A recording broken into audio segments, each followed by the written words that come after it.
Welcome to the Thriving Farmer Podcast. I'm your host, Michael Kilpatrick. Our mission is to inspire, educate, and celebrate sustainable farming. We believe that you can build a profitable, sustainable farm that gives you true farm freedom. Join us as we talk to farmers, innovators, educators, and entrepreneurs to glean their top takeaways in business and life. Thanks to Harvest Host for sponsoring this episode of the podcast. Harvest Host provides a cost-free opportunity for small businesses and farms to increase revenue simply by inviting self-contained RV members to stay one night on their property. In return, members patronize or donate to the business. Well-established hosts are reporting on an average of $15,000 in annual additional revenue. For more information on how you can become a host or a member, contact Harvest Hosts today at harvesthosts.com. Hey, Thriving Farmers! In this podcast, we are airing one of our value-added summit talks from fall of 2022. The 37-plus speakers who joined us shared incredible expertise on how you can make more money while providing value to your family and community. We wanted to share a few of them with you here on the Thriving Farmer podcast. Want to gain access to all 37 presentations and trainings? Head to farmsummits.com to learn more. Hey, Thriving Farmers and Summit attendees. In this session of the Thriving Farmer Summit, Value Added, we are privileged to spend some time with best-selling author Sandor Katz. For the past 2 decades, fermentation expert and best-selling author has traveled the world both teaching and learning about the many fascinating, delicious techniques for fermenting foods. He's arguably the world's most experienced and respected advocate for all things fermented. The New York Times calls him one of the unlikely rock stars of the American food scene. His book, The Art of Fermentation, received a James Beard Award and was a finalist at the International Association of Culinary Professionals. In his most recent work, Fermentation Journeys, Sandor shares valuable insights into the cultures and traditions of local and indigenous peoples, as well as 60-plus recipes for global ferments. Sandor, welcome to the summit. Thanks so much for having me. Absolutely. Walk us through a little bit of your journey. For those who may have not be as familiar with you, what got you started in the ferments? Well, I mean, there definitely were a few different stages in the emergence of my interest in fermentation. You know, I would say, first as a kid, I loved pickles, and I wasn't asking questions about how they were made, but now I can recognize that the pickles that I grew up eating in New York City were fermented. And it was the flavor of lactic acid, which really excited me as a kid. So, I was drawn to, one of the major flavors of fermentation. Then I spent a couple of years in my mid-20s following a macrobiotic diet. And that's what really got me thinking about some of the potential health benefits of fermented foods, because macrobiotics places an emphasis on the digestive benefit of pickles and other kinds of live fermented foods. And I started seeking these foods out more regularly and noticing that, these pickles that I'd been eating my entire life, whenever I would take a bite into one, I could feel the salivary glands under my tongue squirting out saliva. And so, I began associating these foods in a very tangible way with getting my digestive juices flowing. Yeah. So I started eating fermented foods more regularly, but, really the catalyst for me to start learning how to ferment myself is that in 1993, I moved from my hometown of New York City to rural Tennessee, and I started gardening. I was such a naive city kid. It had never occurred to me that in the garden, all of the cabbage is ready at about the same time, and all the radishes are ready at about the same time. So the first season I was gardening and facing this reality of agricultural production, I looked at our nice row of cabbages and I thought I should learn how to make sauerkraut. That has something to do with preserving cabbage. Yeah. And so, I looked in the joy of cooking. I learned how to make sauerkraut from the joy of cooking. And that was really my gateway into fermentation. And then I started playing around. Well, what happens if I use carrots or turnips or other vegetables in addition or instead? How, can I season it differently? Can I use different amounts of salt? Then I started playing around with yogurt making and country wines. And, pretty soon I had just gone down the rabbit hole. And, there's just an incredible diversity of fermented foods and beverages around the world. There's nothing we can eat that cannot be fermented in a range of different ways. So, it's a very, very, all-encompassing and nearly infinite realm of, human cultural activity.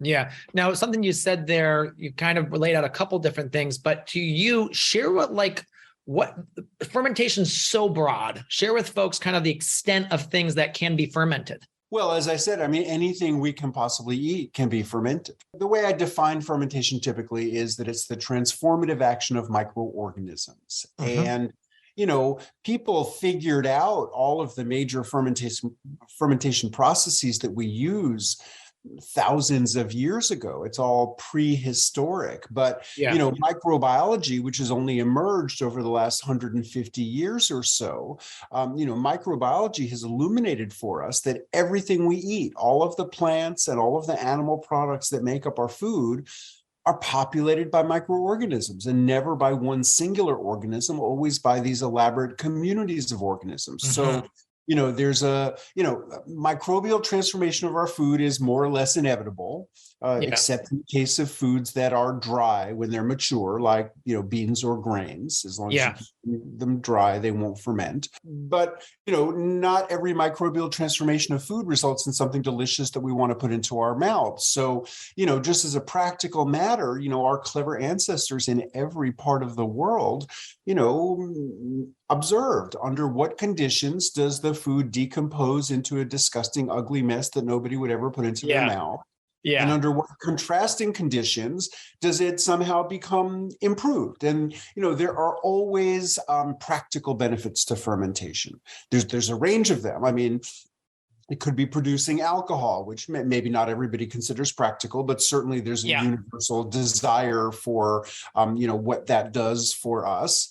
Preservation of food, many ferments of milk, ferments of vegetables, many ferments of meat and fish are really strategies for, taking otherwise perishable food resources and making them more stable for short or sometimes long-term preservation.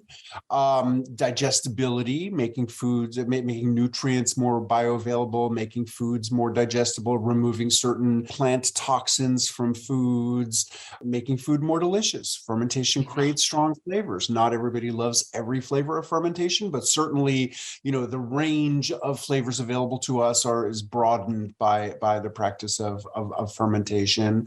In recent times, there's been a great interest in the bacterial cultures themselves.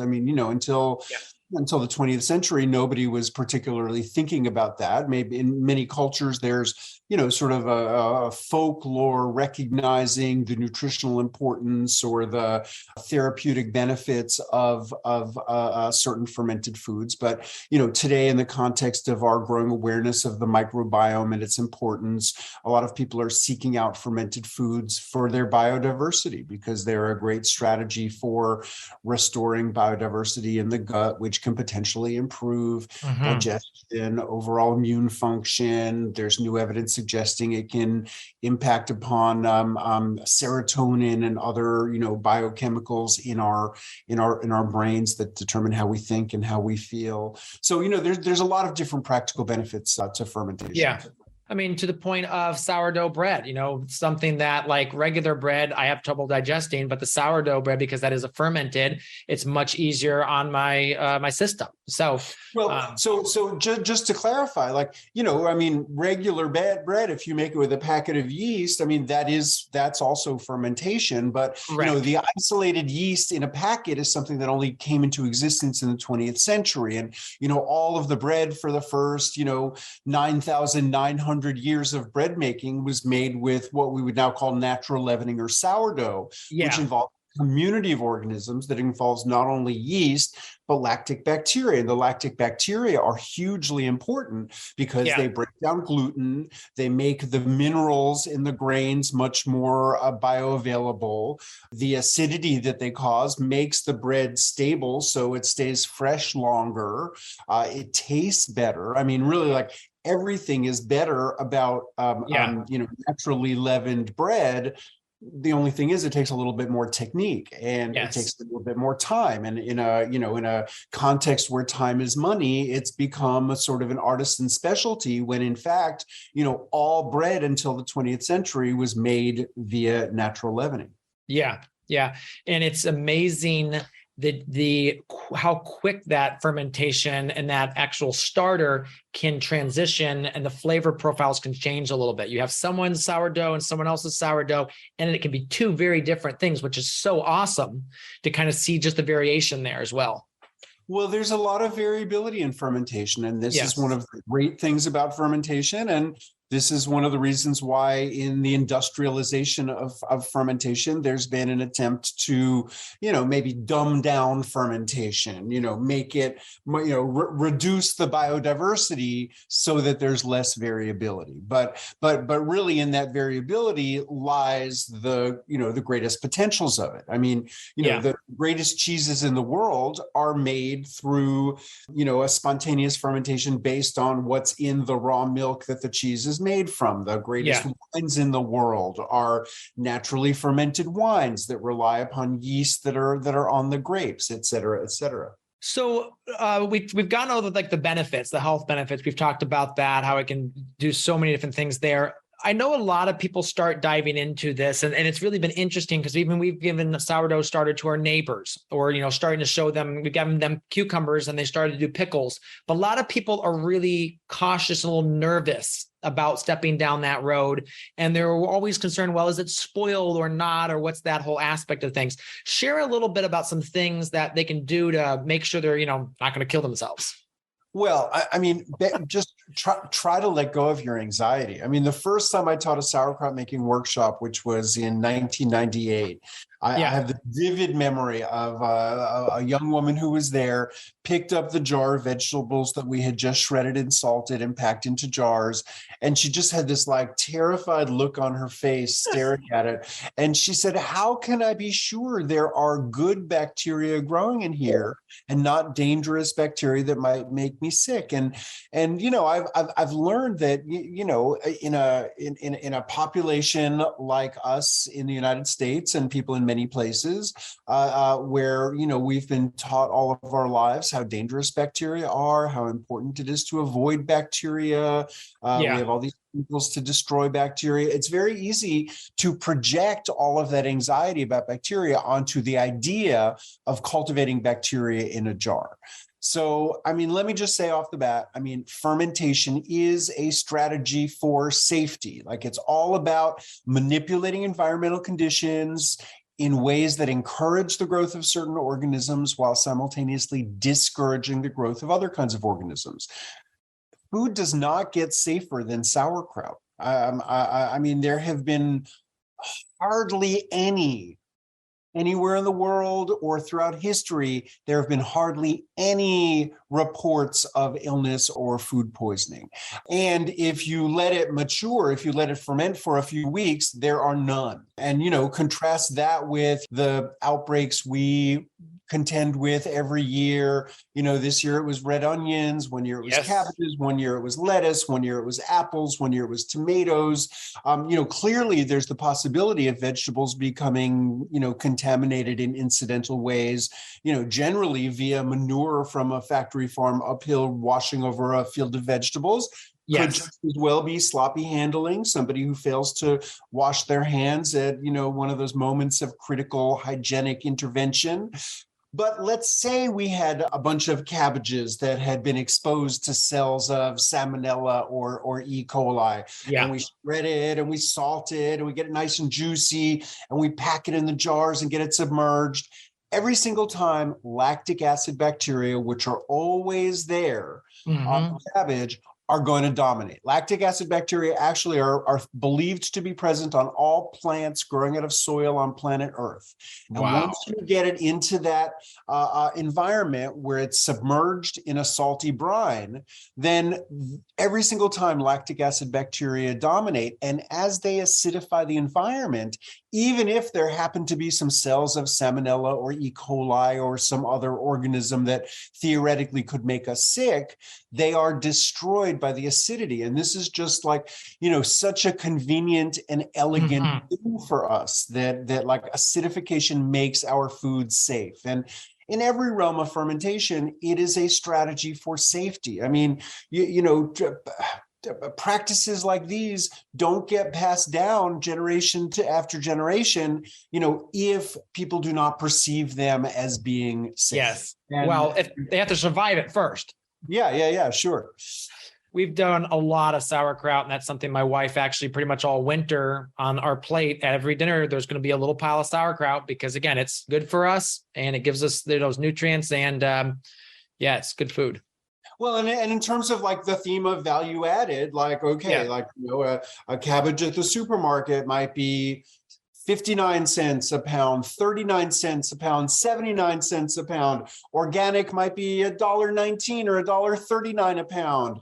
Yeah. But sauerkraut, a pint-sized jar of sauerkraut, that's something that people are paying, $8, $9, $10, $12, $14 for. So, I would say, I mean, sauerkraut is not unique in this regard, but, a lot of different fermented foods and beverages have been classic value-added products. And, they make the cabbage, more valuable, and they enable it to be preserved for much longer periods of time. Yeah. It was kind of pickles that saved our farm. We were growing a boatload of cucumbers and we're like, let's do the natural progression. And it takes $1 cucumber to make a $8 jar of pickles. Yeah. So that aspect, you're right. That aspect of value adding, taking the raw, not only preserves it for way much longer. I mean, cabbage does preserve for a while, but cucumber is 2-week shelf life and it's done. Yeah.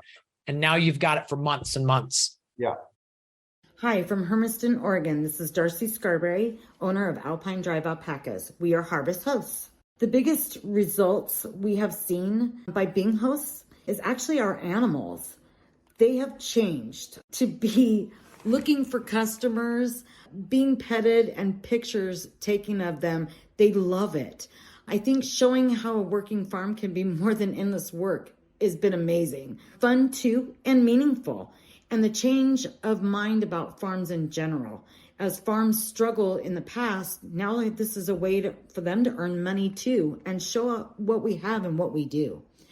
The biggest surprise to us has been the single women traveling. They're probably about 25% of my customers are single women. The other best surprise though in this is our son, who is 32. He is handicapped and he has a rare form of spina bifida. He has helped and been talking to our customers and even given tours of our farm to our guests. It feels like he now has purpose and that being in a wheelchair should not stop him from meeting new people. He even wants to do cart rides with his mini horse to people. He's learned he can make money doing this. Harvest Host has impacted our farm in many ways, all for the good. It's added an income to our family. It's added the ability to talk to people from all over the place, and it's even given us different perspectives from attorneys to vets. It's opened doors we didn't know were there for our farm, like having guests that have special needs, mental, physical, etc., and their interaction with our crazy animal farm. Having animals from A to Z now makes sense because of Harvest Host. Here's a little story about our guests. We had a family from Canada, and they were great. When they left, she texted me giving me clues about things they had left around the farm for us. It was so special to go hunt for these beautiful painted rocks their daughter had made for us. This is what Harvest Host brings to our farm in a nutshell. The best people ever and the best experiences. Share with us a little bit about what are the more unusual things that you've seen people ferment that have turned out very well? I mean, honestly, if you just think like there's nothing you can possibly eat that cannot be fermented. So, I mean, that doesn't mean that, there's reasons why certain foods have much greater traditions of fermentation. So, in the vegetable world, cabbages have a ton of traditions of fermentation. Kale less so. It doesn't mean you can't ferment kale. It just means that dark green vegetables that are extremely rich in chlorophyll have a much stronger flavor when they're fermented, and cabbage has a much milder flavor when it's fermented. But you can certainly incorporate some kale in your sauerkraut as a flavor accent and a color accent and a nutritional accent.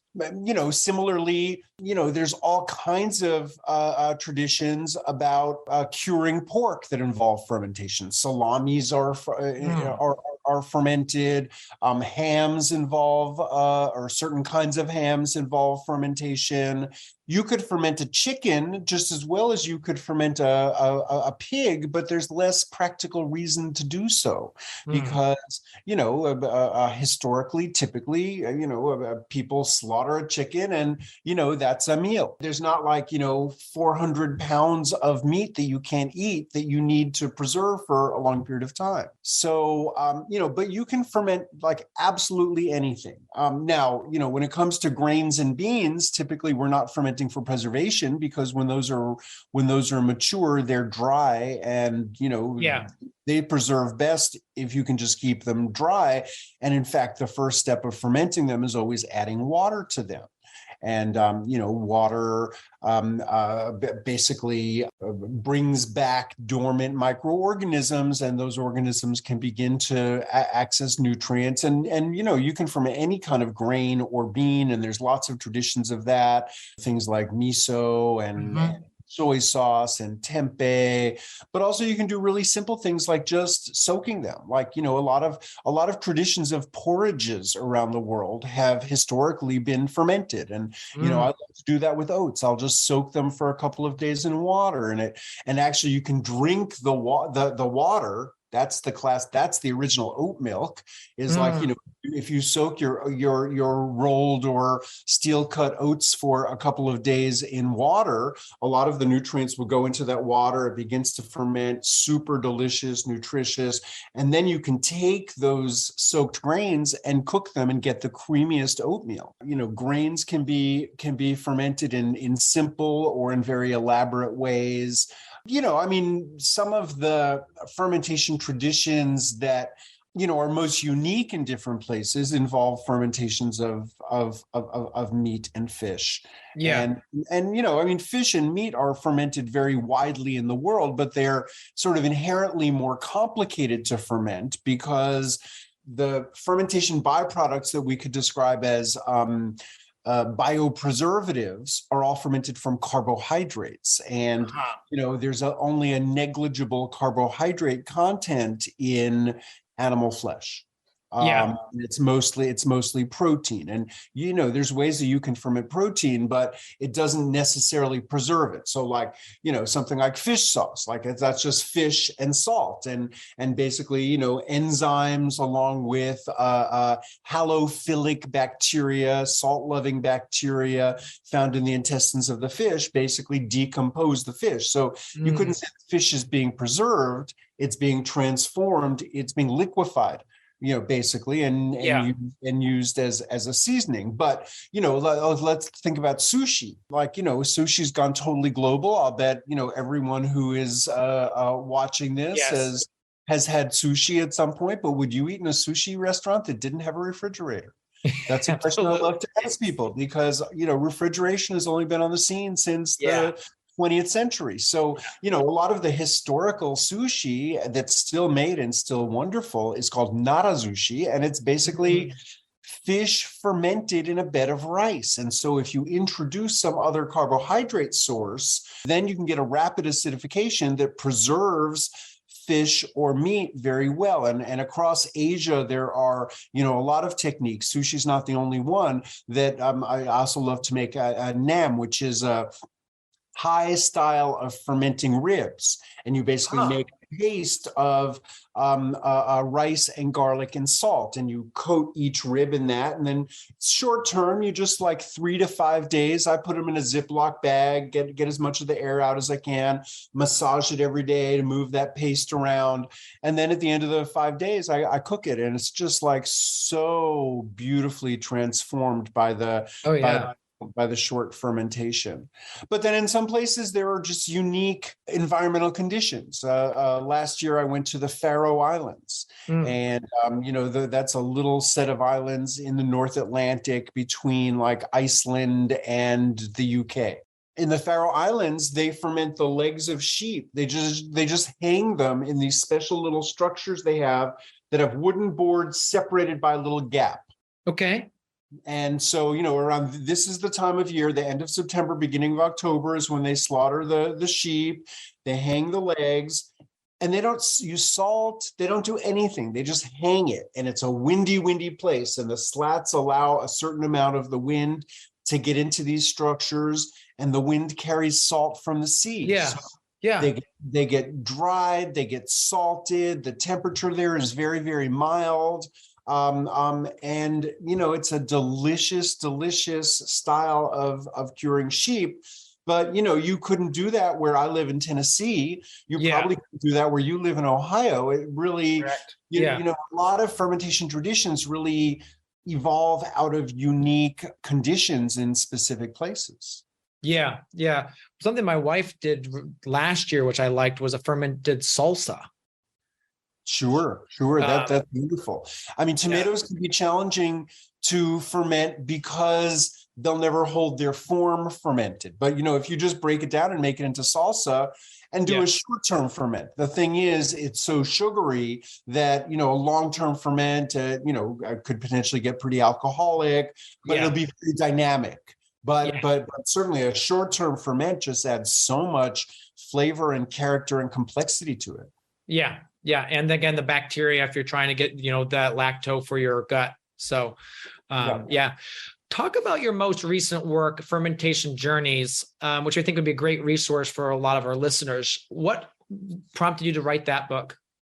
Okay, well, here, first of all, I'll just show it off. And it's basically a book about foods and beverages that I've learned about in my travels. And I've had the good fortune to be invited to teach in a lot of different places. And everywhere I go, I learn about fermentation. And I've known for a while that I would eventually write a book like this, but I was too busy traveling and teaching. But then, when the pandemic came and all of my plans for 2020 fell through, I decided this was my opportunity to write this book. And so, I mean, actually, a lot of the things that I've just been talking about are in this book. Yeah. There's a recipe for a style of Japanese fermented sushi, for the Thai nam, which is the pork ribs. There's Croatian style of fermenting whole heads of cabbage, and beautiful ways of using those the big leaves from whole cabbage to make like stuffed cabbage dishes, things like that. There's a lot of different fermentation ideas. I mean, there's recipes, and then, also some descriptions of things that you can't make anywhere. So for instance, I write about pulque, which is this most amazing ferment that people drink in Mexico. It's a fermentation of the sap of the maguey, the agave plant. Okay. Yeah. And I mean, nobody's really figured out how to stabilize this, so it's not found outside of the regions where the plant grows. Yeah. But it's incredibly delicious, and there's an incredible culture around it. And so, I've written about it, even though most readers are not going to be living in places where there's a lot of wild agave. So it's sort of like a mix of things that anybody could make in their home. Definitely some exciting new vegetable fermentation ideas I've learned about. I traveled in China, and all the historical literature about sauerkraut points to China and says that basically the nomadic people of Central Asia saw and ate cabbage fermented in a brine in China and sort of spread the idea westward. And when I traveled in China, I learned a lot about Chinese styles of pickling vegetables, and I have different recipes in the book, including pao cai, which is basically you create a spiced brine, and then it's a perpetual brine. So I mean, I'm still working with this with the same brine 4 years later, and I just keep putting vegetables in, and I have to fortify it, add salt, add more seasonings, but it makes really, really delicious pickles. And it's really fun to have this sort of perpetual pickling pot in my kitchen. Interesting. And then you just pull stuff out after. How long does it take to really ferment stuff in that? I mean, I love it. I love to leave stuff for a week or longer. Yeah. Sometimes when I've gone out on tour with it and I'm showing people how to make these pickles, a day is plenty. Once you have a mature brine, it will take you a couple of weeks to make your first batch of pickles. But then, once you have a mature brine that's acidic and dense with lactic bacteria, then you can put vegetables in, and the next day you can take them out and eat them. But the flavor will continue to intensify if you give them over time. More time. Very cool. What have you done have you done a lot with Napa cabbage? Because it's a little bit. Sure. I mean, I love Napa cabbage, but I specifically seek it out when I'm making kimchi in particular. All of my books have recipes for kimchi, and there's a lot of different ways of making kimchi. But one thing I love to do is take a whole head of Napa cabbage and I'll soak it in a brine. That's usually the first step for me for making kimchi is I soak the vegetables in a brine. But if you soak a whole head of Napa cabbage in a brine for 24 hours and then take it out, then it becomes pliable enough that you can open it up like a flour. And then I add a little spice paste, usually with a rice flour base. I a little bit of rice flour and cold water, and then bring that to a boil, and it becomes like a paste. Cool that off, add my chilies, my garlic, my ginger, whatever seasonings I'm using. If I'm using a little fish sauce, and then I'll take a spoon and like paint each layer of the Napa cabbage with that, and then fold it back up into a head, and then bury it in the shredded vegetables. And that's just that's a dinner party presentation. You pull a whole head of kimchi, put it on a platter, slice it up. But I love to do that. But I mean, Napa cabbage is particularly wonderful as kimchi, but I also love to use it in my pao tsai, the Chinese style pickles. And you can do sauerkraut method, just dry salting with anything. I mean, the big batch that I do every year is with daikons. I have a friend who's a biodynamic farmer, and he plants daikons as a cover crop. And, the end of October every year, I go out to his farm and fill up a pickup truck with daikons. And, he'll give me a few cabbages. Last year I had a lot of chilies, so I put chilies in them. But I am still giving this away, and it's almost time for the new daikon harvest. Yeah. I'm looking at a field of Napa right out the window. So, nice. What would you say? Do you have a favorite ferment? I mean, you kind of hinted a little bit there that you may. Well, I don't, part of what I love so much about fermentation is the variety of it. I mean, I certainly eat fermented vegetables every day. Well, I just got back from 3 weeks of traveling, and some parts of that I was not able to eat fermented vegetables every day. And I noticed, my digestion, really slowed down as a result of that. I mean, I love to eat fermented vegetables, but I love to have a variety of them around. And so, I've just described a couple of the styles, the pao tsai, the radish kraut, the kimchi.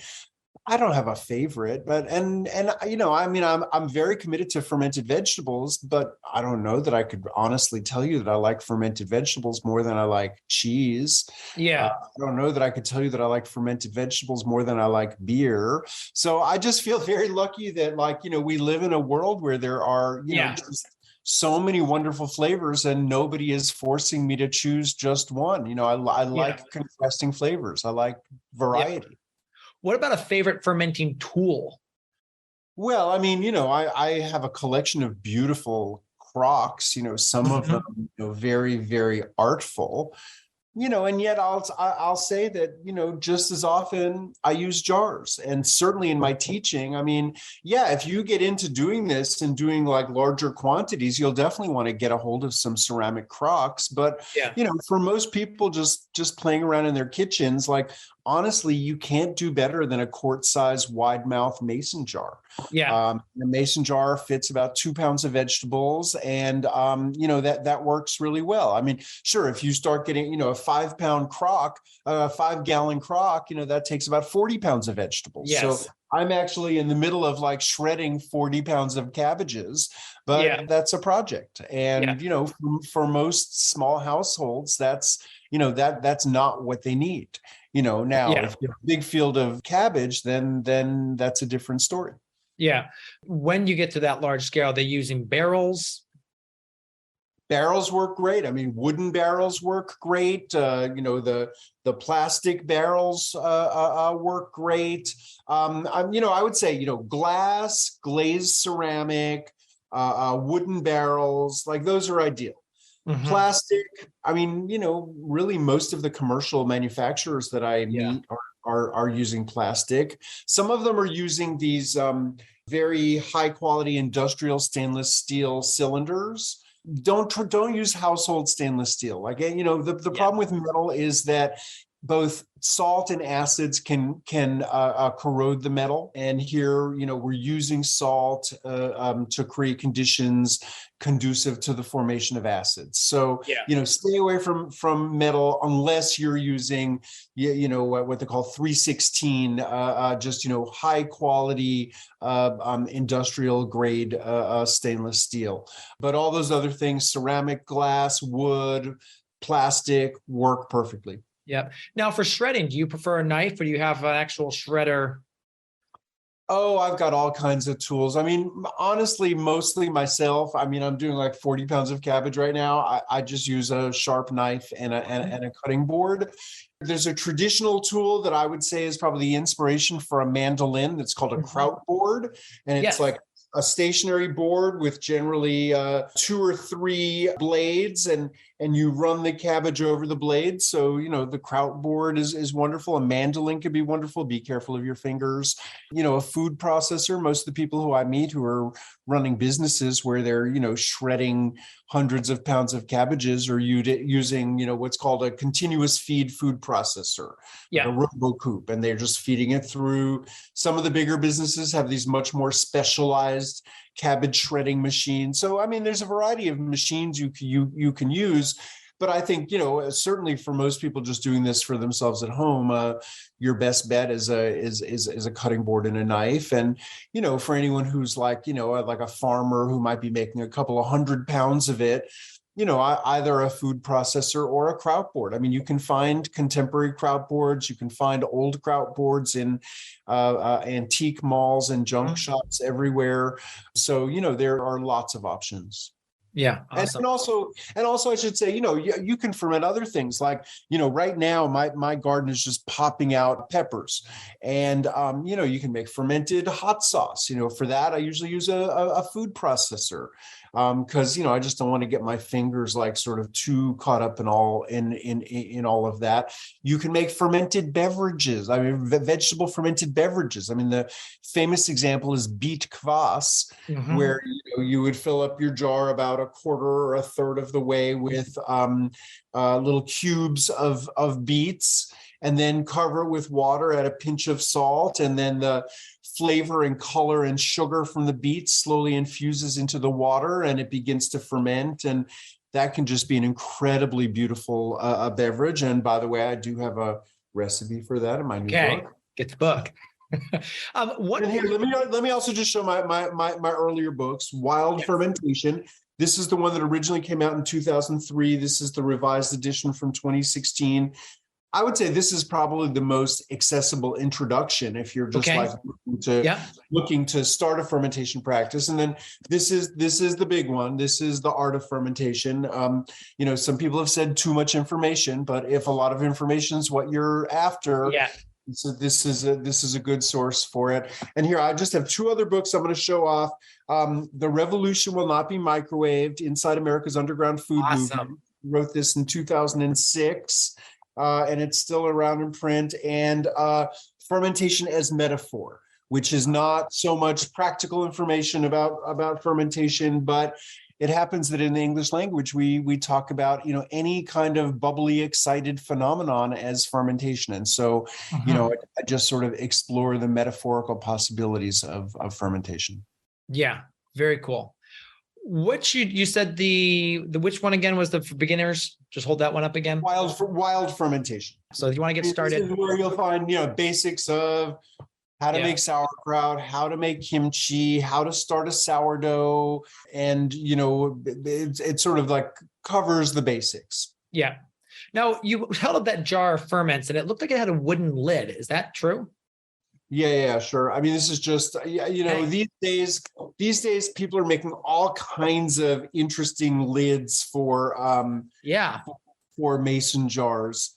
That is really cool. So, the standard canning lid, one of the limitations of that with an acidic fermentation is that, they will over time corrode. So, you can use the plastic lids, but the plastic lids tend to not seal as well.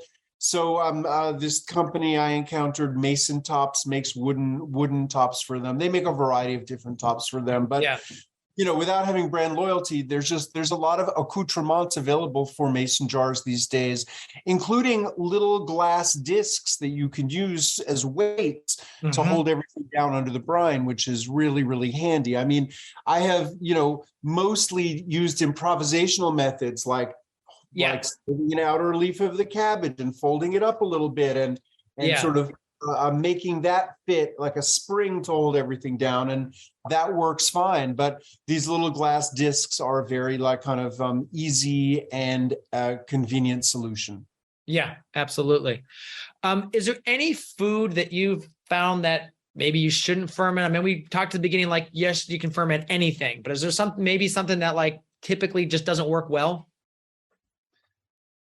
Well, I mean, the classic thing I get asked about is zucchinis. So your summer garden, you're just getting these giant zucchinis. You don't know what to do with them. Can I just ferment them? The answer is yes, you can ferment zucchinis. You can make beautiful short-term fermentations of zucchini. But if you're thinking you're going to preserve them well, so you'll be able to enjoy zucchini all winter long, they typically get pretty soft and mushy if you ferment them beyond a few days. So, it's not that it would ever hurt you or be dangerous. It's just that, texturally, they're kind of challenging. But I mean, I would say that, the foods that are most challenging, it's not that you can't ferment them. It's just that you need to experiment a little bit and sort of, find a method, a length of time, a salt proportion that works. In terms of the texture of vegetables, all vegetables, if you ferment them long enough, or with low enough salt or in a warm enough environment, they'll all get soft and mushy. But certain vegetables, that will happen faster. So, it's sort of like finding the salt proportions that work for you. If you have a cool environment like a root cellar, working with that, or just some things fermenting for shorter periods of time. Very cool. As we wrap up our time today, do you have a final word of wisdom for someone who's inspired by this and just wants to go out and get started? Well, I mean, the biggest things I would say is try not to worry. Try not to project all your anxiety about bacteria onto the idea of fermentation. People have been fermenting in every part of the world since before recorded history. It generally just makes food safer than it is without fermentation. So, just try not to worry about it and try not to overthink it. Like some people imagine oh, this is like rocket science. You have to weigh everything precisely and use precise proportions. It's just not like that. Like with most ferments, you can really be very experimental, salt things to taste. But I recommend fermented vegetables as the most accessible, most straightforward way to begin a fermentation practice. And then from there, you can go in any direction, country wines, fermented cider, yogurt.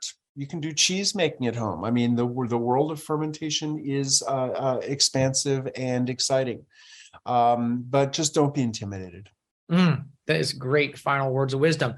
Well, Sandor, thank you so much for your time today. It's been an honor to interview you and just glean some of that wisdom. And I love your shirt, by the way. Oh, thank you. Yes. Well, it's been a pleasure, and thank you so much for having me. Thanks to Harvest Host for sponsoring this episode of the podcast. Harvest Host provides a cost-free opportunity for small businesses and farms to increase revenue simply by inviting self-contained RV members to stay one night on their property. In return, members patronize or donate to the business.